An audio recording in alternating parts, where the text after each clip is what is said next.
Good morning and welcome to the National Newspaper Publishers Association's Let It Be Known. It is Friday, November 18th, 2022. Coming up this morning, we're going to have a little bit more on the Shanquella Robinson situation. Also this morning, what is going on with Twitter? Many people are expecting Twitter to be shut down as Elon Musk is bullying his employees to quit. Also, Virginia Governor Glenn Youngkin is trying to erase history in public schools in the state, including eliminating any mention of Dr. Martin Luther King Jr. and Rosa Parks. We'll discuss that.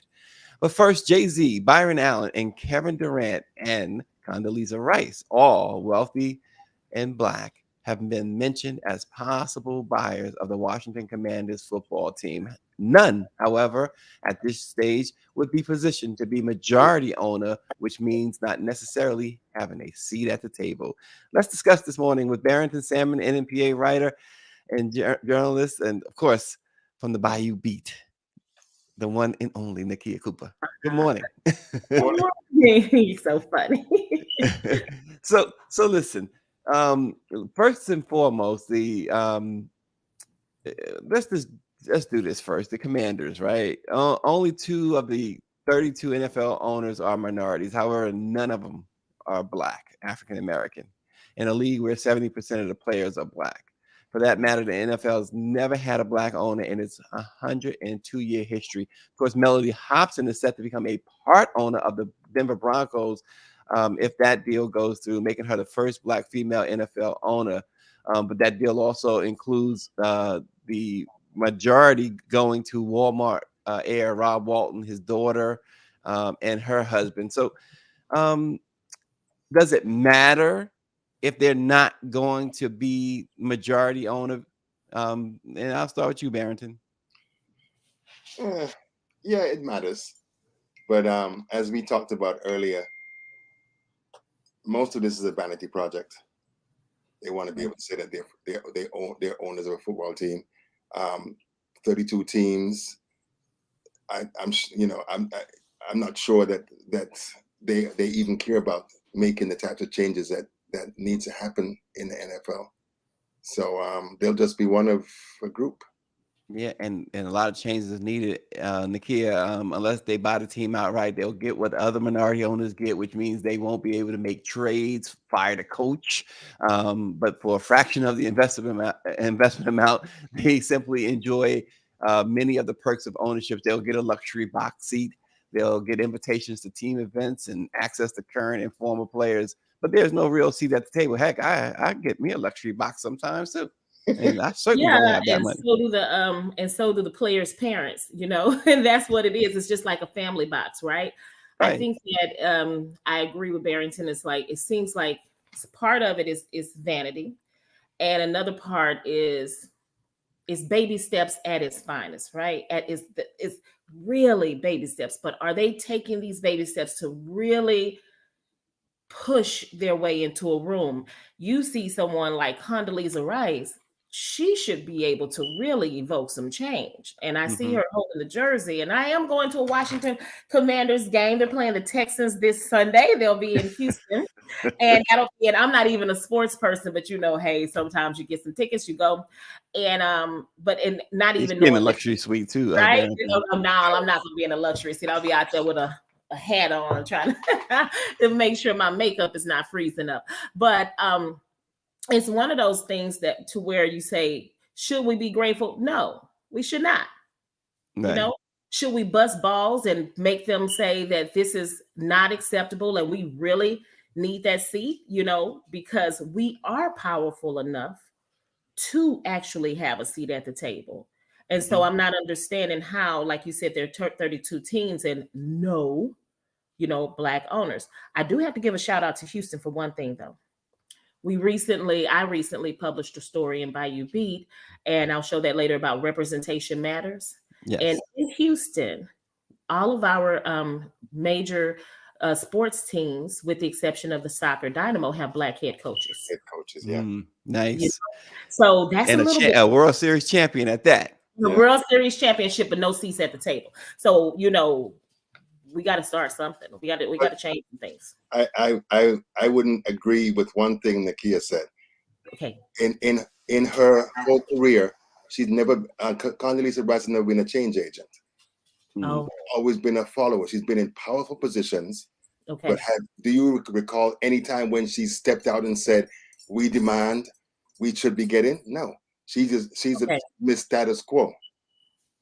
Oh well, someone Power 96 posting from YouTube says Condoleezza Rice thinks she is whiter than rice.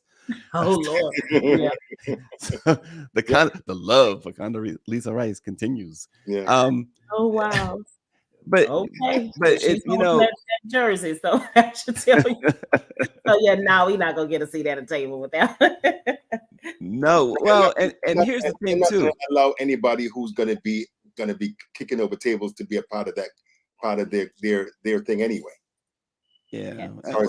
you know, we'll see. You know, it's interesting because all these individuals that we mentioned, Jay-Z, Condoleezza Rice, Kevin Durant, uh, even Byron Allen with all of his wealth, they all are you know, doing this just not for to become the majority owner, as we said. And it's interesting because think about, we're going to talk about that now too. Elon Musk paid $44 billion, right, for Twitter. This is just an example. I guess you can juxtapose. Diddy, many people don't know, also invested with Elon on Twitter. He put in a reported $10 million, which you say, why? Just But you know what makes me laugh is that every time that you read the newspapers, you watch programs and stuff, they keep on elevating these mediocre white boys to tell you that, you know, they're the greatest business entrepreneurs in the history of the world and all this stuff. And Elon Musk never made anything. He didn't make the Tesla.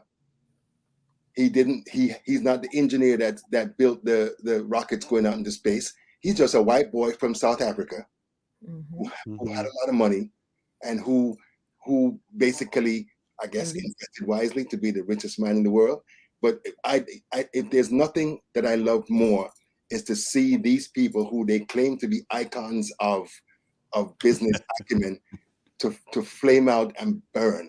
Which And is, I mean, when you see what he's doing to Twitter, it's like, what? And Stacey, we were talking earlier. He basically at 2:39 a.m. sent out an email and said, if you all ain't trying to be hardcore Twitter .2, you can leave. And on my Facebook post, I said, I pray they vote with their feet, and they said, yeah, we ain't. they certainly did vote with their feet. Yeah, we out. Right, voting with their feet. Yeah, and it's a whole different landscape in terms of employees and employers. And I guess Elon missed the memo.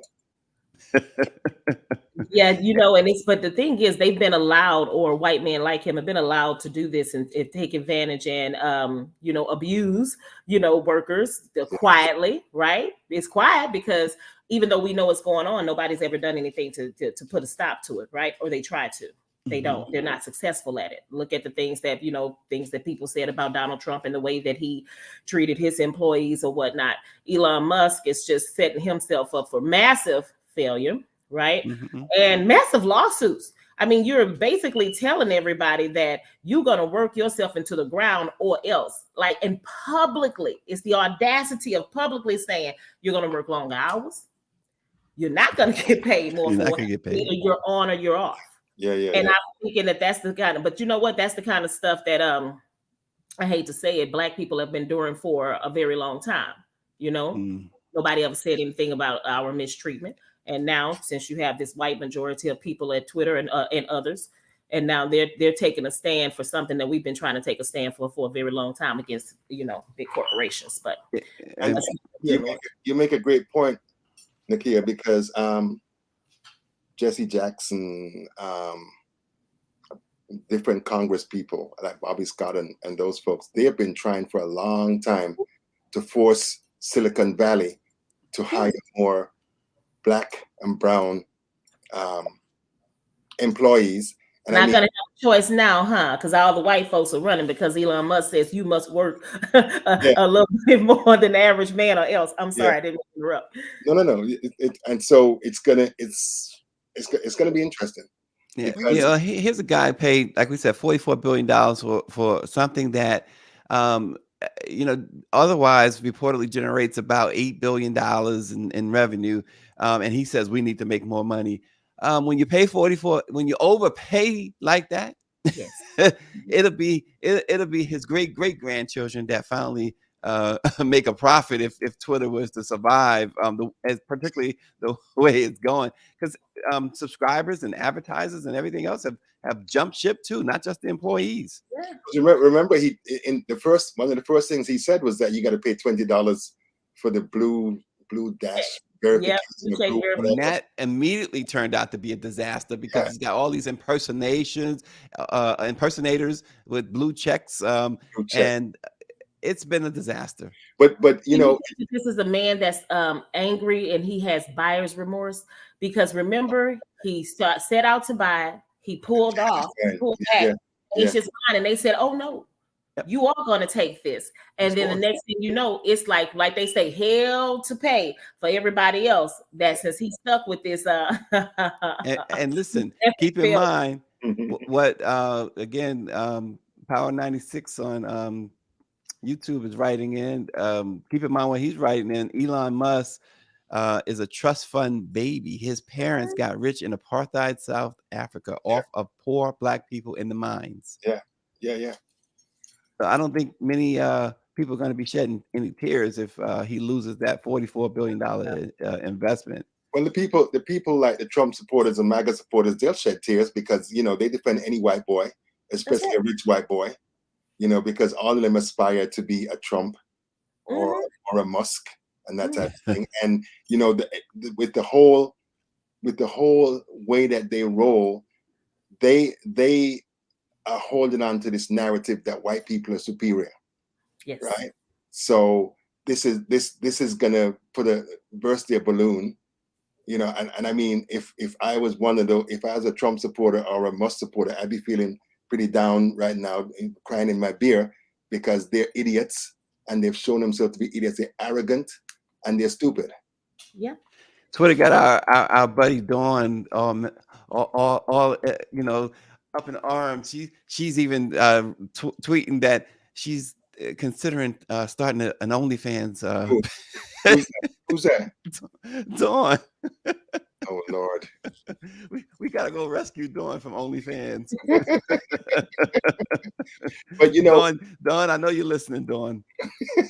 But that somebody faked Eli Lilly's Twitter page and caused them to lose $30 billion because they said insulin is now free. Wow. And the stocks just went. But isn't that's a good lesson for him to show him how his platform, like they say, is breachable. Improve. I mean, in place and all of that. He can't do anything because he's not an engineer. That's right. Never created anything. And he steadily insults the ones who are the engineers, the ones who really run the platform.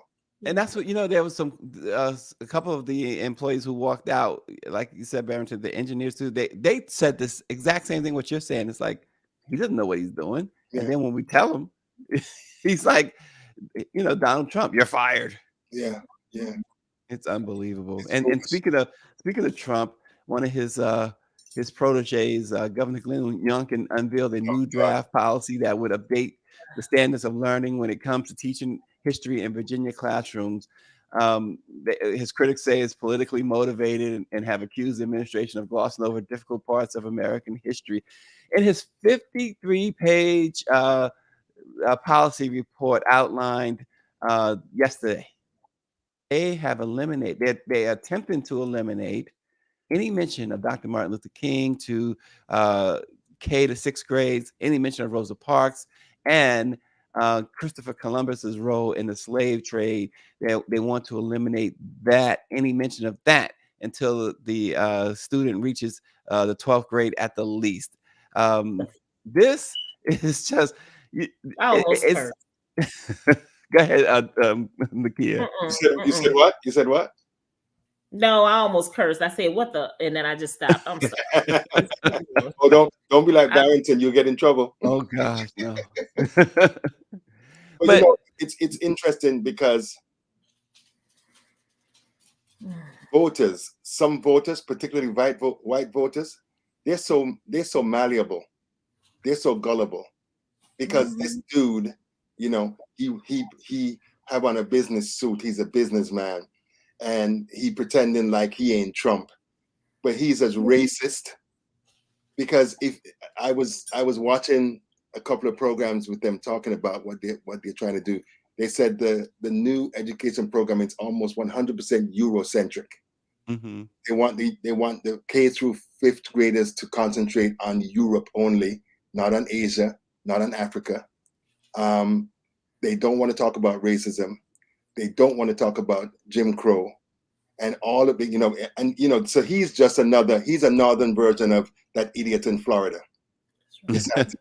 Well, it seems like They're all worried about making white people uncomfortable with the history of what they've done. So well, isn't it more? erase us and erase history. Yeah, isn't it not just only about making other white people, as you say, uncomfortable, but they're uncomfortable themselves, right?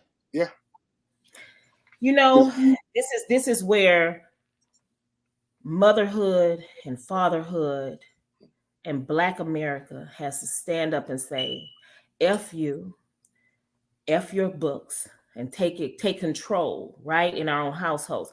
My daughter just turned 16, and like I've been doing this thing where I've been like, I don't want to say I'm almost in panic mode, because when I tested the waters to see exactly what my children knew, and when I saw that they weren't being taught as much as I thought, as much as we were taught, right?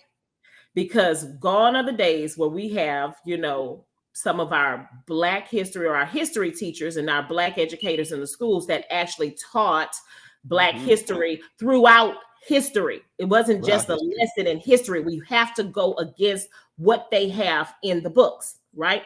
Because the people today are not old school. So I had to go back to some old school teachings with my daughter.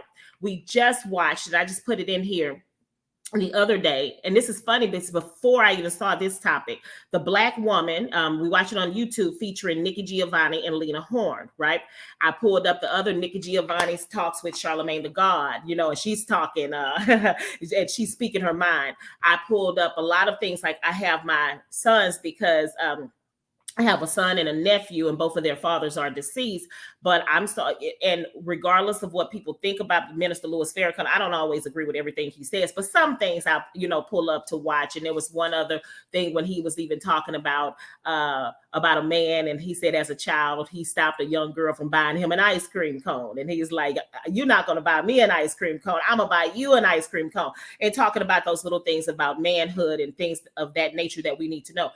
I am pulling these things, and I am sitting down and I'm educating my daughter, because she's about to be one of these young Black beautiful women on college campuses by herself, sitting duck with racists, with young white women who grew up with a silver spoon in their mouth. Because trust me, my daughter, hey, she's grown up very well, but they have a sense of entitlement, most of them, over her, to think because she is Black, she is less than. And I know she can run circles around them. She's 5'11", doing what she needs to do. But here's the deal. You have people like this misguided or just racist governor hiding behind his political, right, or under the protection of his political title, and nobody's stopping him to say, hell no, we cannot do this. Got a Black lieutenant governor too. Yeah. And he's sitting there not saying anything. How dare you? How dare you sit up here and say that? He's not saying that part of culture. This is our culture. You cannot erase what you did. You cannot run from it. You cannot hide it. And that is all there is to it. And anybody that's going to sit back and allow them to do that needs to be all. The schools, just everybody needs to be replaced. And I think this next 2 years, it's going to be very interesting, because that person said I'm running again, right? And I saw a lot of Democrats rejoicing, saying, "Come on with it," because of the simple fact, yeah, possibly, impeached twice and all of the other things. And we saw who his people were in their education level outside, on January 6th. But it's just time for us to come stronger for even things like this. It's time for women to get their rights back.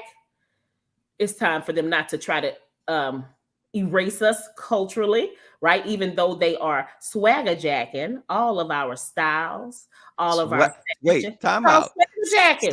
Swagger jacking. Barrington, come on now. I know you didn't hear that expression before. Never heard that word. Right. Oh yeah, well you know that when they call it cultural misappropriation, right? Misappropriation. Okay, it's called swagger jacking.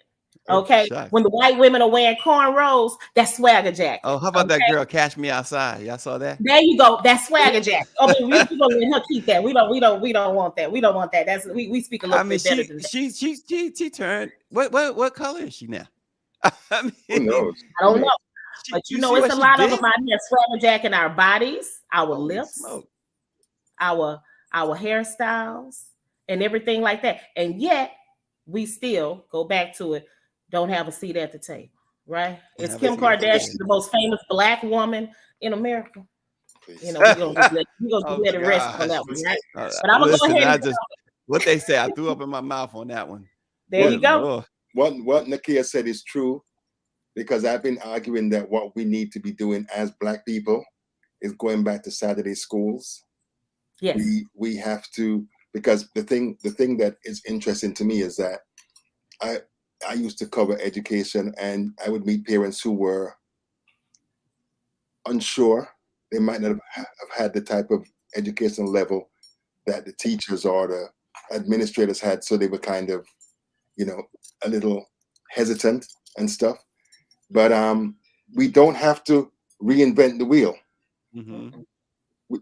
This has been something that communities have been doing from long before we came here. Mm-hmm. Well, The schools are not supposed to be your children's primary source of education. You are.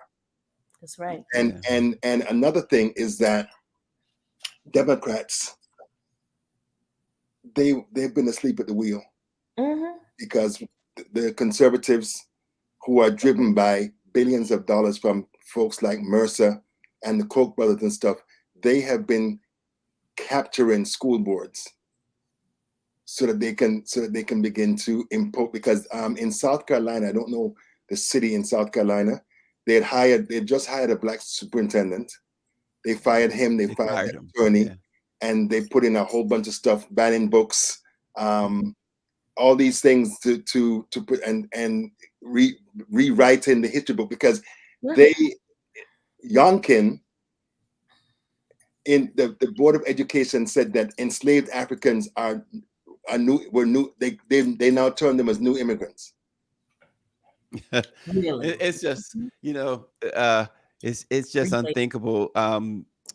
We're gonna obviously be talking more about this as the days and weeks go on. A couple of other topics I wanted to get to. We're going to get to that frightening, this horrible, not just frightening, but horrible Shanquella Robinson situation in a moment. But I wanted to just lift this up a little bit. Jerry Seinfeld gave his thoughts on Dave Chappelle's Saturday Night Live monologue. Of course, Seinfeld is Jewish, and he said that him and Kanye, not Kanye, he and Chappelle have been friends. Of course, Chappelle appeared on his Comedians in Cars program, and he said, I did think the comedy was well executed, but I think the subject matter calls for a conversation that I don't think I'd want to have in this venue, talking about in the sense of talking to that reporter. He said it provokes a conversation, which hopefully is productive. And he was asked if the comments made him uncomfortable. And he didn't say that they made him uncomfortable. But here's really where I'm going with this. The Anti-Defamation League, very influential organization that protects the legacy of Jewish people and tries to make sure that they call out anti-Semitic behavior. But they said among other things, we shouldn't expect Dave Chappelle to serve as society's moral compass, but disturbing to see Saturday Night Live just normalize and popularize anti-Semitism. Here's where he says why are Jewish, this is Jonathan Greenblatt of the ADL, why are Jewish sensitivities denied or diminished at almost every turn? Why does our trauma trigger applause? Mhm. Excuse me. Yeah. You know, these groups, several of these groups, they have weaponized rightful criticism of the apartheid that the Jewish state has imposed on Palestinians. Mm-hmm. They have colluded with Congress people who say they support Israel to ban and fight against BDS. And basically, people have lost their jobs because they've spoken out against what Israel's doing in Palestine. Mm-hmm. Anything that people do to criticize Israel is suddenly verboten. Mm-hmm. So that's a conversation that we need to be having, because it is a conversation. let me just say one thing. If you look at what AIPAC has been doing in elections, they spent $7 million to make sure that, what's that woman's name? She was a Maryland congressman, Donna Green. It's not Donna. Congresswoman Green.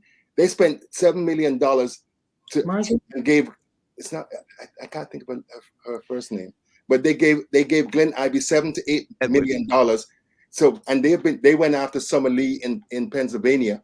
They spent millions of dollars. So they've been going after progressives and anybody who supports the Palestinian right to sovereignty, Palestinian freedom.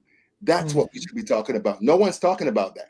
Yeah, but here's the thing, and perhaps you're right, but Nakia, my issue is simply this: that statement.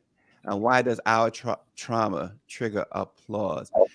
And who says that who says that when at every he says every turn, every second of our lives,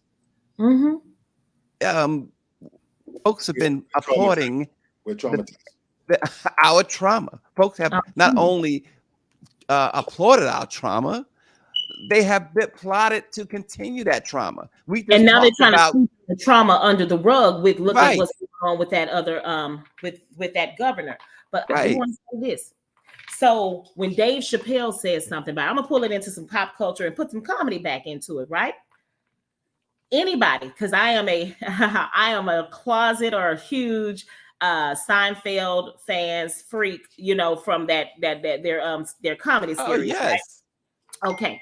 They had an entire, episode about anti-Semites, right? And they were anti-dentites, right? Yes. And then remember at the end when Megan Mullally was like, or no, it was the woman Deborah Messing, she was from Will and Grace, when she was like, yeah, the Jews and the blacks too. Remember, because they were making fun of Jewish people, black people, little people, all of that, and dentists. And so they rolled it up. He was making fun of too. Nobody ever said anything about it. Dave Chappelle was lightweight compared to what Jerry Seinfeld was on that show. They on Seinfeld with a Jewish man, right? Nothing was off limits. Nothing was off limits. They talked about everybody. They even did that episode where they were making fun of mentally challenged people. Soup Nazi. Yeah. Right? And the guy was a Nazi. Anything. So what is the big deal? Now, if that was Dave Chappelle, but then they laughed at it when Dave Chappelle was doing all the nigger sketches, hate to say that. Right. Okay. Right. They laughed at it and then, walked away when he felt like when he said enough is enough, because those white writers and all of that stuff, but we just going to go back to that, bring back the days of the writings with Richard Pryor and Paul Mooney. But, it's just like those things. But my thing is, when they do it, it's okay, right? Yes. When we do it, oh my God. But the thing that all of this is happening against a backdrop of record numbers of attacks against Black people, Yes. Asians, and Jewish people. Yes. So that, I think, has triggered the type of response, the circle of wagons thing. But Barrington, the reality Jewish is we've been Barrington, dealing with this from we came here. Barrington, Jewish, Africans in this country have been dealing with this since they came here. yeah, Jewish people Yes. participated in the transatlantic slave trade. Yes. No one apologized for We that. can't talk about that because that's one of the reasons why Minister Farrakhan has been ostracized, because he has said that. That's right. You know. Anytime he Go tries ahead. to teach us about pride, they turn it into hate. Yeah, Yeah. and guess what? And as Greer points out, remember in that monologue, which, you know, I gotta say, it was probably the most brilliant comedic monologue I've ever heard. Mm. Yes. And at the end, what does he says? It's not Black Not Black people's fault. Yeah. And you know, certainly there are lines you should not cross. Jewish people certainly went through so much, and Yes. I say this: they're not the only ones who was you know, basically taken apart by the Holocaust. There were other victims of the Holocaust. But you do understand that most times they don't talk about Ma'at. They don't talk about the Black Holocaust, which doubles the number of people that we lost, because they said anywhere from 12 to 20 million Africans lost their lives. Yeah. Yeah. Look at the Holocaust because that of Blacks are still Holocaust. going through. I mean, I just have to say it. The hunt is still on for Oh, Black big time, people, big time. especially Black men in America. Big time. Ours never ended. The bad part about it is they are trying to erase us from history books, but they keep making history repeat itself. Yeah. It Yeah. won't stop. And if we don't do something and take control of our kids, it will never end. It's a cycle, a circular cycle of pain and abuse. And no matter what you do, you can take all the ink out of the books. You could try to rewrite that BS curriculum that you all are shoving down our kids' throats. But one thing you got a warrior in me.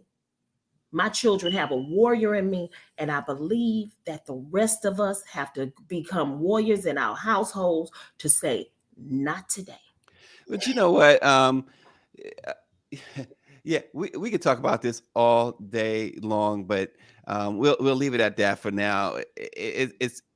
Some things are just infuriating, and what's also infuriating is this situation, Nakia, with that 25-year-old Shanquella Robinson.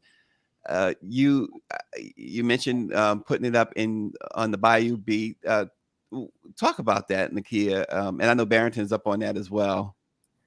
We actually put that one up on our in our newsroom at our station in Houston at the NBC affiliate, our Channel 2, because a young Black woman came to us, one of our digital reporters, and she was saying, this is something that nobody's talking about mainstream. And she asked for permission to do it. I said, do it the right way. And so it wasn't just about, the story, but like you see the title, why record and not intervene?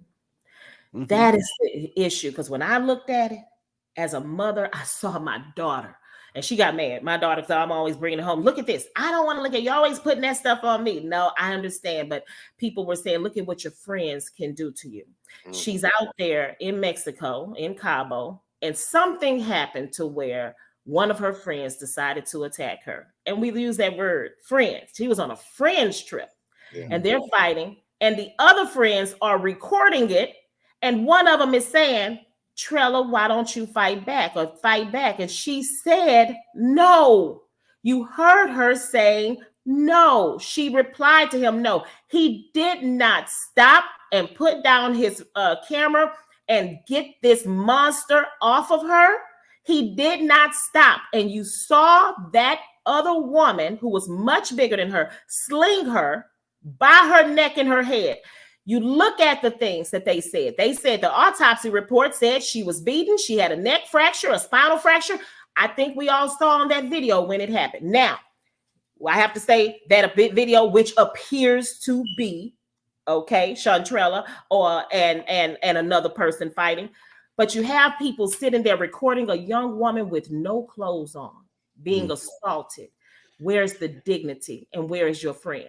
Yeah, we're not gonna play that video. Where's Out your of respect to this unfortunate victim. giving And her you're no right, respect? friends. Well, come on. And the guy who was recording it. First of all, I don't know. I didn't see the video.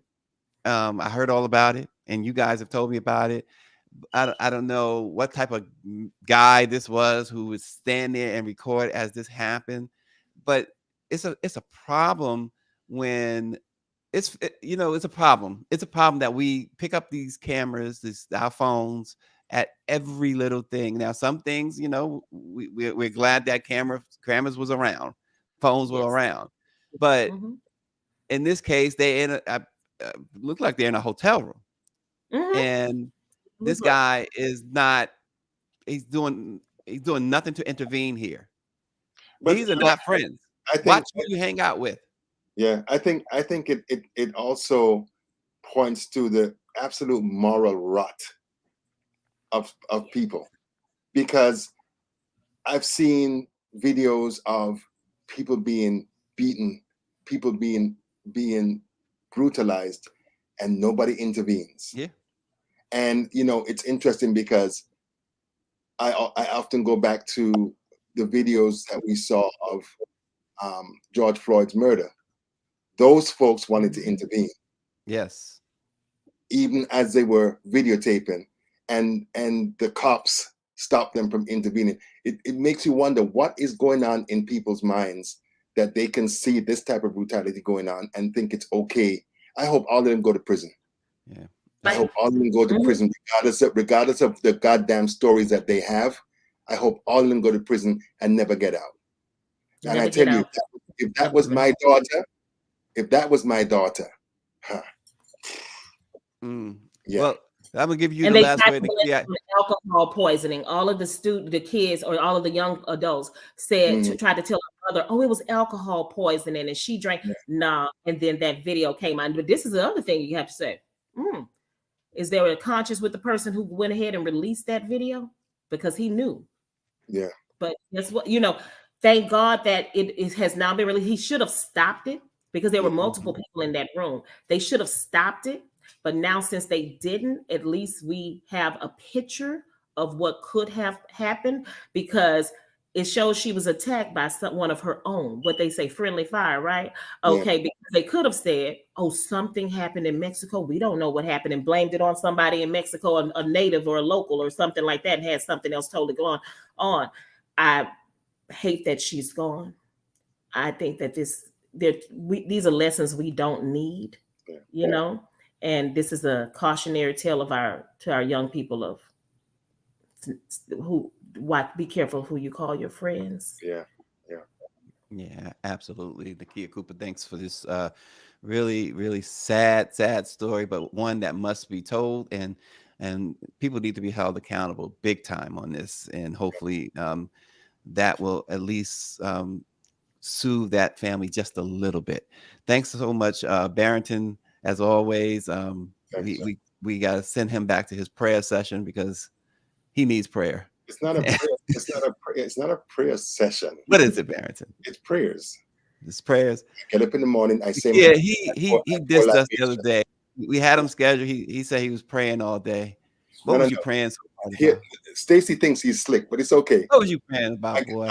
I get up in the mornings between midnight and 5 or 6 to pray, and it went long because I have a lot of stuff that I got to do. I got a lot of stuff I'm praying for. I got a lot of people that I'm praying for. It is so good when somebody is spiritually inclined and they're attached to spirituality. And Barrington, you're a well-rounded individual. Thank you so much for joining Let It Be Known. We'll see y'all next week. Thank you, sir. You guys take care.